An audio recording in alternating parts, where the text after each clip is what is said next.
খালাস পেলেন জামাত নেতা এটিএম আজহার। পাতানো রায়ে দলের 11 জনকে হত্যা করা হয়েছে দাবি আমিরের। কর্মচারীদের বিক্ষোভের জেরে কড়া নিরাপত্তা সচিবালয়। বিজিবি সোয়াট মোতায়েন, দর্শনার্থীদের প্রবেশ বন্ধ। রাতে জাপান সফরে যাচ্ছেন প্রধান উপদেষ্টা। হতে পারে 7 সমঝোতা স্মারক স্বাক্ষর, আসতে পারে সহায়তার ঘোষণা। এবং সীমান্তে পুশিন বাড়লেও নিরাপত্তার ঘাটতি নেই বললেন স্বরাষ্ট্র উপদেষ্টা। রৌমারীতে গুলির পর ড্রোন উড়াচ্ছে বিএসএফ।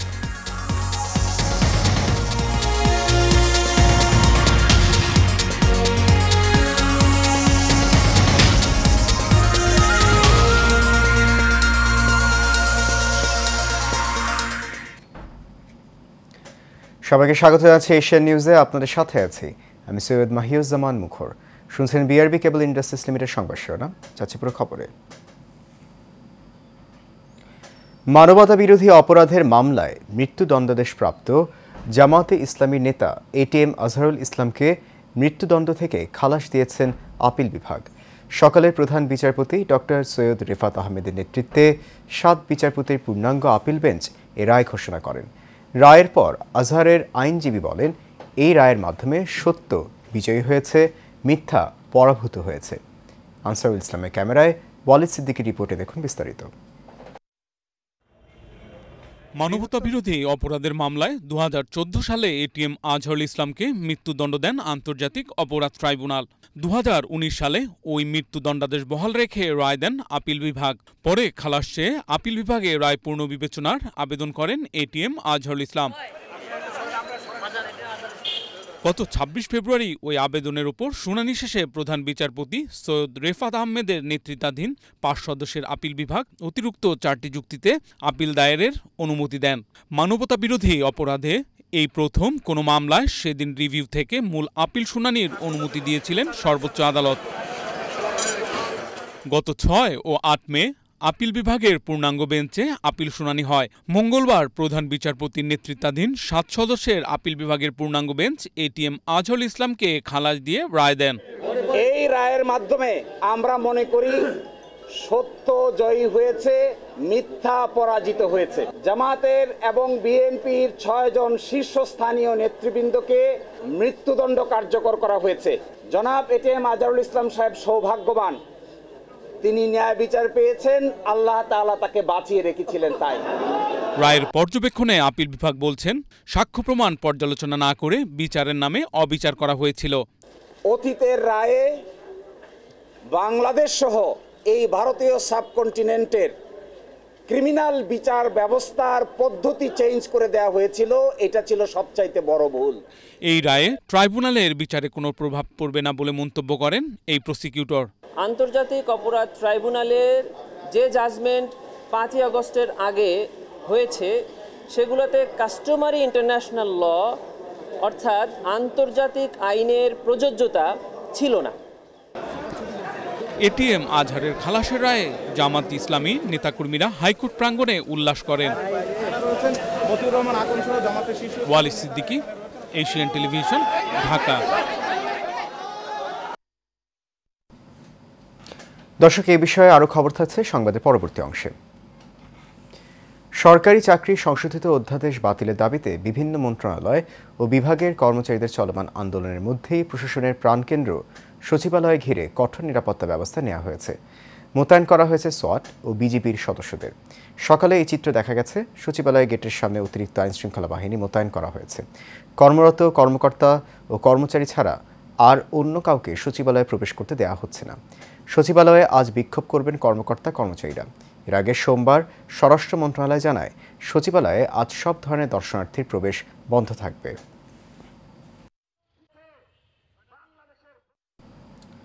এদিকে সচিবালয়ে এনবিআর সহ দেশে থাকা দুর্নীতিবাজ ও ফ্যাসিবাদের আমলাদের উৎখাতে ফ্যাসিবাদ উৎখাত যাত্রা কর্মসূচি পালন করছে জুলাই মঞ্চ। সচিবালয়ের বিপরীত পাশে অবস্থান কর্মসূচি পালন করছেন তারা। এর আগে গতকাল সোমবার থেকে এই কর্মসূচি শুরু হয়। সেখানে দেশে থাকা দুর্নীতিবাজ ও ফ্যাসিবাদের আমলাদের উৎখাতের দাবি জানান তারা।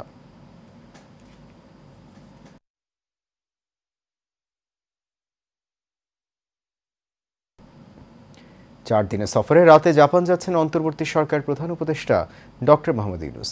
সফরে বাংলাদেশকে $1 বিলিয়ন বাজেট সহায়তার ঘোষণা দিতে পারে জাপান। রাতে টোকিওর উদ্দেশ্যে ঢাকা ছাড়বেন প্রধান উপদেষ্টা।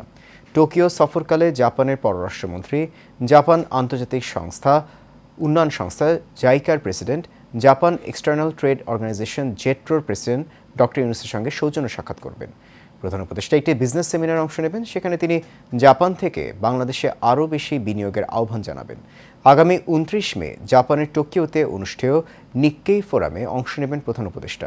পরদিন 30 মে জাপানের প্রধানমন্ত্রী শিগেরু ইশিবার সঙ্গে দ্বিপক্ষীয় বৈঠক করবেন ডক্টর ইউনূস। প্রধান উপদেষ্টার সফরে জাপানের সঙ্গে 7টি সমঝোতা স্মারক সই হওয়ার কথা রয়েছে। স্বরাষ্ট্র উপদেষ্টা লেফটেন্যান্ট জেনারেল অবসরপ্রাপ্ত জাহাঙ্গীর আলম চৌধুরী বলেছেন, সীমান্তে পুশিং করার প্রতিবাদ জানানো হয়েছে। ভারতকে যথাযথ প্রক্রিয়ায় বাংলাদেশের নাগরিকদের দেশে ফেরত পাঠানোর অনুরোধ জানানো হয়েছে। সকাল 10টায় রাজশাহীর কারা প্রশিক্ষণ কেন্দ্রে 14তম ব্যাচ ডেপুটি জেলার এবং 62তম ব্যাচ ও মহিলা কারারক্ষী বুনিয়াদী প্রশিক্ষণ কোর্সের সমাপনী কুচকাওয়াজ অনুষ্ঠানে সাংবাদিকদের প্রশ্নের উত্তরে তিনি কথা বলেন। এ সময় তিনি বলেন, সীমান্তে কোনো নিরাপত্তার ঘাটতি নেই। পরিস্থিতি মোকাবেলা করতে প্রস্তুত আছে বিজিবি। পাশাপাশি দেশের অভ্যন্তরে আইনশৃঙ্খলা পরিস্থিতির উন্নয়ন ঘটছে। এর আগে স্বরাষ্ট্র উপদেষ্টা কুচকাওয়াজ পরিদর্শন ও ডেপুটি জেলারদের ব্যাচ প্রদান করেন।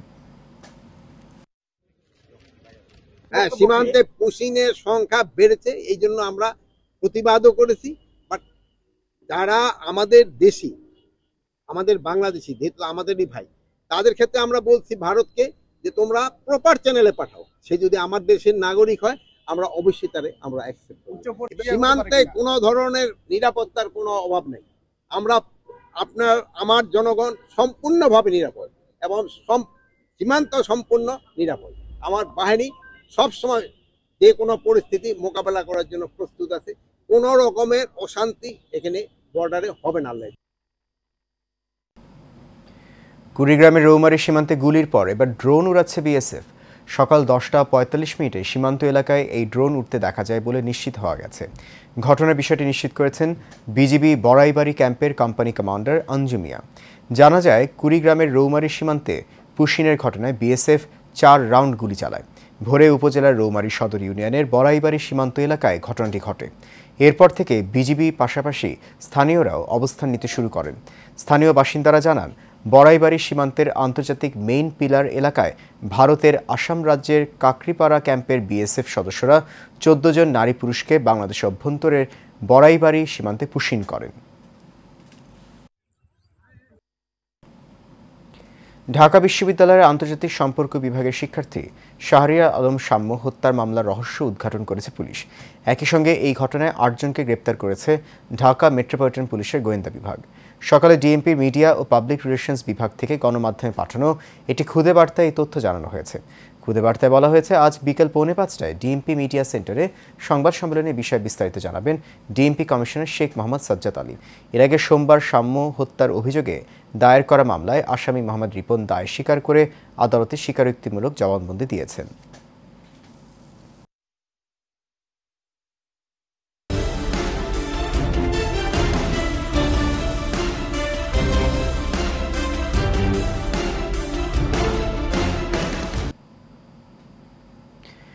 নিশ্ছিদ্র নিরাপত্তার মধ্য দিয়ে মানিকগঞ্জের অতিরিক্ত চিফ জুডিশিয়াল ম্যাজিস্ট্রেট আদালতে হাজির করা হয় সাবেক সংসদ সদস্য মমতাজ বেগমকে।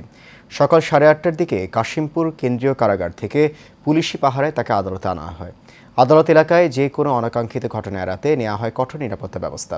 সিংগাইর থানায় দায়ের হওয়া একটি হত্যা মামলাসহ 2টি মামলার নিয়মিত হাজিরা দিতে তাকে আদালতে উপস্থিত করা হয়। আদালত শেষে বিচারক সাদবির ইয়াসির আহসান চৌধুরী মমতাজ বেগমকে আবারও কারাগারে পাঠানোর নির্দেশ দেন।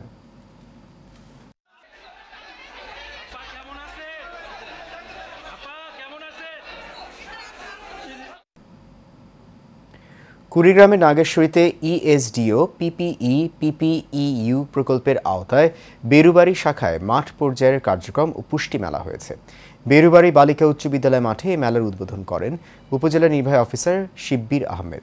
এতে উপস্থিত ছিলেন কৃষি অফিসার শাহরিয়ার হোসেন, প্রকল্প সমন্বয়কারী পজিরুল ইসলাম, প্রোগ্রাম অফিসার কৃষিবিদ জিকরুল হক, টেকনিক্যাল অফিসার নূরশেদা আক্তার সহ অনেকে। পরে পুষ্টি মেলার বিভিন্ন স্টল পরিদর্শন করেন অতিথিরা।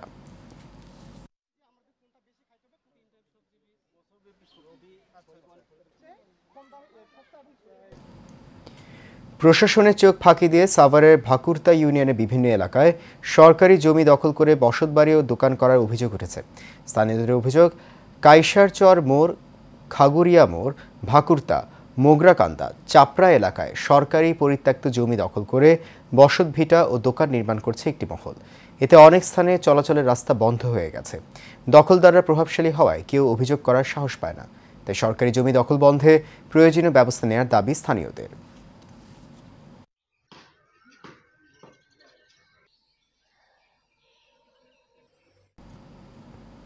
হবিগঞ্জের চুনারুঘাট উপজেলার রুবি ট্যুর অ্যান্ড ট্রাভেলসের পরিচালক কিসমত আলীকে মিথ্যা মামলা দিয়ে হয়রানি করার পাশাপাশি চাঁদা দাবি করে আসছে একটি মহল। ভুক্তভোগী কিম্মত আলীর অভিযোগ, চাঁদা দিতে রাজি না হলে হবিগঞ্জের স্থানীয় সংবাদ মাধ্যমে তার বিরুদ্ধে মিথ্যা তথ্য প্রতিষ্ঠানের ক্ষতি করে আসছে একটি মহল। এছাড়াও মিথ্যা মামলা দিয়ে হয়রানি করা হচ্ছে, তাই অপপ্রচারকারীদের বিরুদ্ধে আইনগত ব্যবস্থা নিতে মামলা করার প্রস্তুতি নিচ্ছেন তিনি।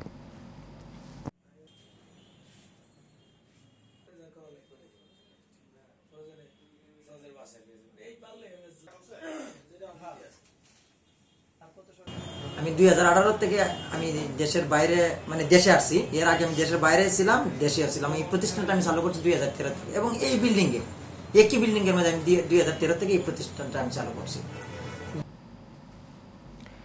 মিথ্যা সাক্ষীর মাধ্যমে জামাত নেতৃবৃন্দের ওপর জুডিশিয়াল কিলিং চালানো হয়েছিল বলে মন্তব্য করেছেন জামাত আমির ডক্টর শফিকুর রহমান। রাজধানীর ডিপ্লোমা ইঞ্জিনিয়ার্স ইনস্টিটিউটে আয়োজিত জামাতে ইসলামীর জরুরি সংবাদ সম্মেলনে এ কথা বলেন তিনি আরও বলেন, দীর্ঘদিন ধরে সুবিচারের অপেক্ষায় থাকার পর অবশেষে মুক্ত হলেন জামাত নেতা আজহারুল ইসলাম। ওয়ালিদ সিদ্দিকীর রিপোর্টে দেখুন বিস্তারিত। রাজধানীর ডিপ্লোমা ইঞ্জিনিয়ার্স ইনস্টিটিউশনে এটিএম আজহারের রায় ও মুক্তি উপলক্ষে জরুরি সংবাদ সম্মেলনের আয়োজন করে বাংলাদেশ জামাত ইসলামী। এমন একটি সুবিচারপূর্ণ রায়ের জন্য অপেক্ষা করছিলাম, সেই মহান রবের দরবারে হৃদয়ের গভীর থেকে শুকরিয়া আদায় করছি, আলহামদুলিল্লাহ। সংবাদ সম্মেলনে জামাতের আমির বলেন, শেখ হাসিনার স্বৈরশাসন আমলে বিচারের নামে প্রহসন চালানো হয়েছে। বিগত শেখ হাসিনার স্বৈর শাসন আমলে ভয়ঙ্কর ধরনের জুলুমের শিকার হয়। জুলুম করে আমাদের বুক থেকে এক এক করে 11 জন শীর্ষ দায়িত্বশীল নেতাকে মিথ্যা মামলায় সাজানো পাঠানো আদালত এবং মিথ্যা সাক্ষীর মাধ্যমে কার্যত জুডিশিয়াল কিলিং করা হয়েছে। তিনি আরও বলেন, এটিএম আজহারুল ইসলামের রায়ের মাধ্যমে আজ প্রমাণ হয়েছে সত্যকে চাপিয়ে রাখা যায় না। বহু কায়দা কানুনে তাদের মুখ থেকে জোর করে যা নয় তা স্বীকার করানোর চেষ্টা করা হয়েছে। এমনকি রায় বাস্তবায়নের আগেও ষড়যন্ত্র করা হয়েছে। তারা ছিলেন স্থির চিত্ত, তারা ছিলেন ইমানের বলে বলিয়ান, তারা ছিলেন সত্যের উপর প্রতিষ্ঠিত। এই জন্য মহান আল্লাহর উপর ভরসা করে ফাঁসির তক্তার উপরে গিয়ে দাঁড়িয়েছেন, কিন্তু অন্যায়ের কাছে মাথা নত করেন। এ সময় তিনি প্রতিহিংসা রাজনীতিকে বিলুপ্ত এবং বৈষম্যহীন সমাজ গড়ার প্রত্যয় ব্যক্ত করেন।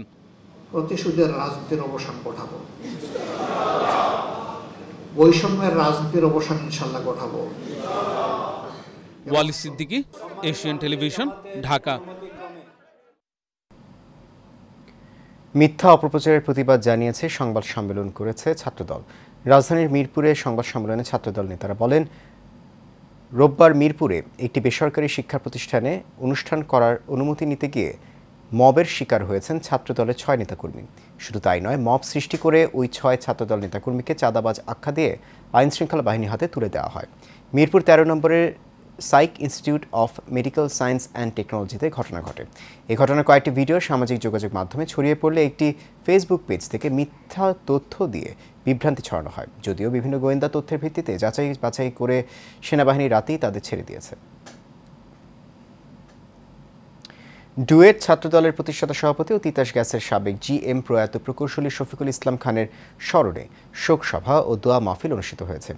রাজধানীর শেওড়াপাড়া মাহফিল কনভেনশন হলে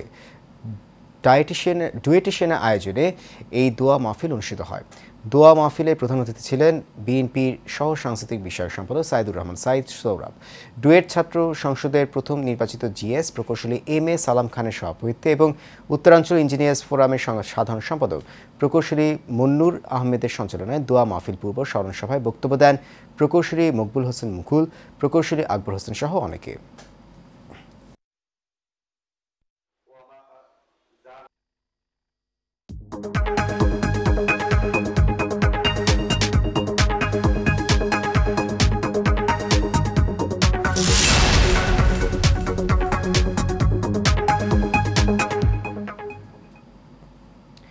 বাণিজ্য সংবাদ। ঈদুল আজহাকে সামনে রেখে সাভারে কামারপাড়ায় ব্যস্ত সময় পার করছেন কারিগররা। কোরবানির কাজে ব্যবহৃত নতুন লোহার সরঞ্জাম তৈরির পাশাপাশি ব্যস্ত পুরনো দা, বটি, ছুরি ও চাপাতিতে শান দেওয়ার কাজে। সাভার থেকে শাকিল শেখের ছবিতে মোহাম্মদ জহির ইসলাম খান লিটনের রিপোর্ট, জানাচ্ছেন নূর মোহাম্মদ ভুইয়া। হাতুড়ির টুংটাং শব্দে মুখর চারপাশ, কেউ উত্তপ্ত লোহাকে পিটিয়ে রূপ দিচ্ছেন, আবার কেউ ছুরি চাপাতি শান দিচ্ছেন। কোরবানির ঈদ সামনে রেখে সাভার আশুলিয়ায় এমন ব্যস্ততা বেড়েছে কামারপাড়ায়। বছরের অন্য সময়ের চেয়ে ঈদুল আজহার আগেই বেশি ব্যস্ত থাকেন কারিগররা। ছুরি, চাপাতি, দা, বটি ছাড়াও দৈনন্দিন কাজে ব্যবহার করার বিভিন্ন লোহা পণ্য তৈরি করেন তারা। কারিগররা বলছেন, কয়লার দাম বেশি হওয়ায় অন্যবারের চেয়ে এবার দা, বটি, ছুরি ও চাপাতি তৈরির বেড়েছে খরচ। কয়লার দাম বেশি, লোহার দাম বেশি, কারিগরের বেতন বেশি, আমরা মালের দাম ঠিক মতো পাচ্ছি না। দা, বটি, চাপাতি, কুড়াল, দা সব আছে, সব আছে, লোহার দাম সব আছে, কিন্তু বিক্রেতা আমাদের ভালো দেখতেছি না। আশাবাদী যে আর দু একদিন পরে বিক্রি হবে। ক্রেতাদের দাবি, আগের বছরের চেয়ে দাম তুলনামূলক বেশি। চাপাতি আর চাকু নিয়ে এসেছি দেওয়ার জন্য, যেহেতু কোরবানির সামনে কোরবানি দিব, এই জন্য মানে আগে থেকে প্রস্তুতি নিচ্ছি। তো বাজারে দেখলাম আমরা দাম একটু চড়া বেশি আর কি, এই জন্য কিনতে পারছি না। পরবর্তী দাম কমলে হয়তো নিব। কামার শিল্পটিকে টিকিয়ে রাখতে সহযোগিতার আশ্বাস স্থানীয় প্রশাসনের। কামার ওই ছুরিগুলো তৈরি করে থাকে। তো বিষয়টা হলো যে উপজেলা প্রশাসনের পক্ষ থেকে তারা যে ধরনের সহযোগিতা কামনা করবেন, সরকার কর্তৃক যেরকম সহযোগিতা আসবে আমরা সর্বোচ্চ দিয়ে তাদের সহযোগিতা করতে চাই। আধুনিকতায় হারিয়ে যাচ্ছে কামার শিল্প, তাই ধরে রাখতে সরকারি পৃষ্ঠপোষকতার দাবি সংশ্লিষ্টদের। নূর মোহাম্মদ ভুইয়া, এশিয়ান টেলিভিশন।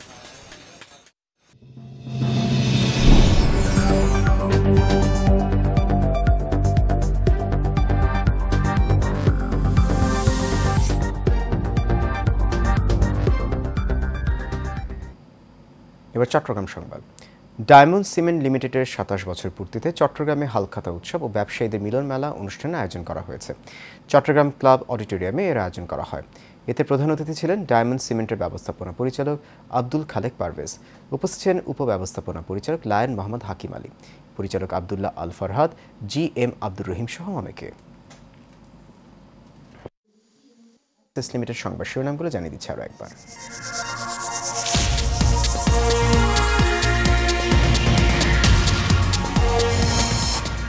খালাস পেলেন জামাত নেতা ATM আজহার। পাতানো রায়ে দলের 11 জনকে করা হয়েছে হত্যা, দাবি আমিরের। কর্মচারীদের বিক্ষোভের জেরে কড়া নিরাপত্তা সচিবালয়, বিজিবি সোয়াট মোতায়েন, দর্শনার্থীদের প্রবেশ বন্ধ।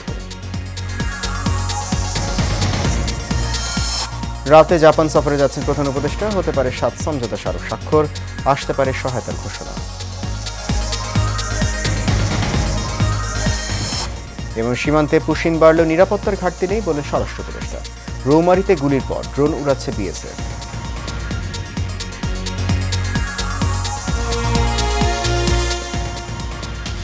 এশিয়ান নিউজের পর্যন্ত আমাদের পরবর্তী সংবাদ দেখার আমন্ত্রণ রইল। আপনার সঙ্গে থাকার জন্য অনেক ধন্যবাদ।